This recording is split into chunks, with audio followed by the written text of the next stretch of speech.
Physicists tell us that the universe is expanding, but does that mean we expand with it? I mean, if so, wouldn't no one notice because everything would scale up at the same relative size and it would seem like nothing had changed? Well, the truth is, the universe isn't expanding. Space is. Of course, everything else in the universe is in space, and ignoring the influence of any other forces, when the space between things expands, those things will appear to be carried farther apart. But there are other forces in the universe, and their strengths aren't directly affected when space expands. For example, gravity and electromagnetism are able to hold atoms and solar systems together because these forces are too strong for the slow expansion of space to overcome. Think of it like this. If you and your cat are standing on a piece of ground that starts to stretch horizontally between you, the ground will pull you and your cat away from each other.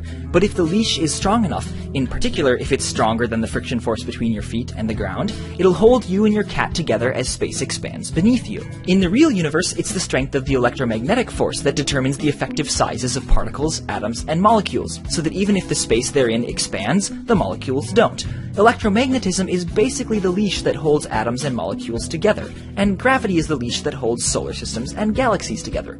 Only over super long distances is gravity's attraction weak enough and the cumulative expansion of all that space big enough to cause galaxies and galactic clusters to actually grow more distant from one another over time.